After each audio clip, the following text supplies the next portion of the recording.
हो गई तो आप माने कि भारतीय जनता पार्टी का वोट दक्षिण में और उत्तर दोनों में बनेगा। धारीवाल साहब ने कहा है कि हर गली तक जो है नाली पटान सीधी विकास पहुंचेगा, सफाई की व्यवस्थाएं जो दुरुस्त होंगी।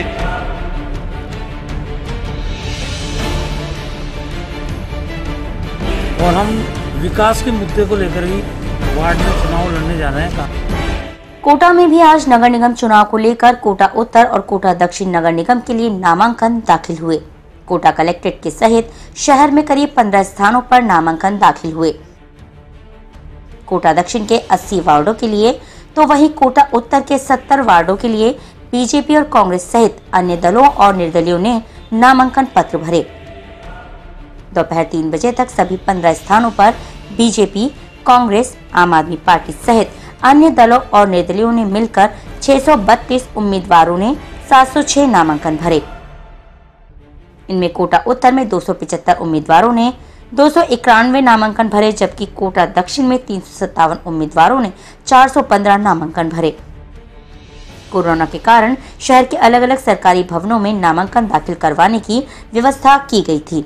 अब कल यानी 20 अक्टूबर को नामांकन पत्रों की समीक्षा होगी और 22 अक्टूबर तक प्रत्याशी अपनी इच्छा से नामांकन वापस ले सकते हैं।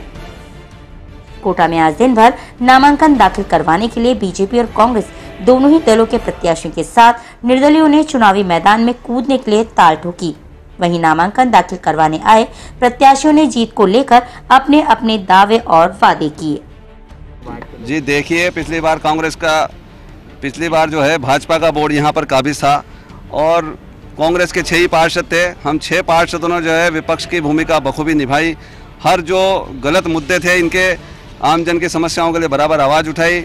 अब पार्टी ने दोबारा मौका दिया है, जनता के बीच में दोबारा चुनाव लड़ने जा रहे हैं और निश्चित ही जो धारीवाल साहब का कोटा को लेकर जो विजन है, जो करोड़ों रुपए के विकास कार्य, जो हजारों करोड़ के विकास कार्य जो जनता के लिए कराए जा रहे हैं कोटा शहर के अंदर, धारीवाल साहब ने कहा है कि हर गली तक जो है नाली पटान सीधी विकास पहुंचेगा, सफाई की व्यवस्थाएं जो दुरुस्त होंगी। मैं दोबारा नहीं, वैसे तो मैं तीसरी बार चुनाव लड़ रही हूँ और लगातार दूसरी बार आ रही हूँ और भारतीय जनता पार्टी ने मुझे प्रत्याशी बनाया है। भारतीय जनता पार्टी का कार्यकर्ता जो पार्टी का निर्णय होता है उसके अनुसार चलता है और उसी के अनुसार, चूँकि भारतीय जनता पार्टी की एक बहुत बड़ी कार्यकर्ताओं की लाइन है और कार्यकर्ताओं को भी इस चुनाव में मौका देना पड़ता है, तो कुछ को मौका दिया और कुछ कार्यकर्ताओं को आगे मौका देने की व्यवस्था है।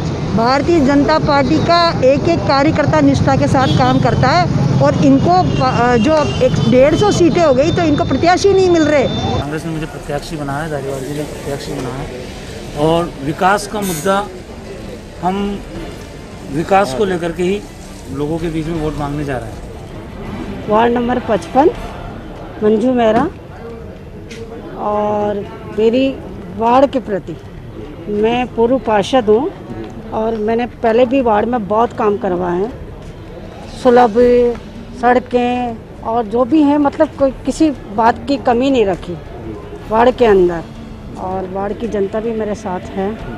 मैं से खड़ी हुई हूँ और धारीवाल जी ने मुझे टिकट दिया, मैं इस पर खड़ी उतरूँगी और हम इस जीत को बनाए रखेंगे, जनता की सेवा भी करेंगे। उम्मीद है कि हम जीत जाएंगे।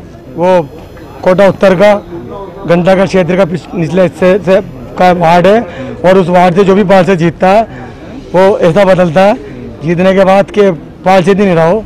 अगर हमारी सीट निकलती है तो मैं वार्ड वासियों के हर एक बात को निगम तक पहुंचाने की और उनकी जन सुविधाएं पूरी दूंगा उनको। मेरा उद्देश्य नगर निगम में जो अव्यवस्थित काम है, क्योंकि मेरा काफ़ी 35 साल का प्रशासनिक अनुभव है, तो मेरी कोशिश ये होगी कि सब कुछ व्यवस्थित हो ताकि लोगों को सारी सुविधाएं मिल सकें। अभी लोगों को चक्कर काटने पड़ते हैं, सफाई के लिए भी कहना पड़ता है, ये काम सब अपने आप होने चाहिए।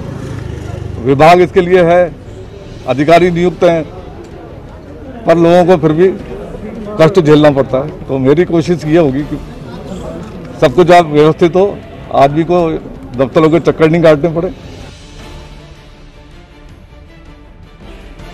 कोटा की खबरों से अपडेट रहने के लिए YouTube पर सब्सक्राइब करें kotakhabar.com पर और हाँ, बेल आइकन दबाना ना भूले।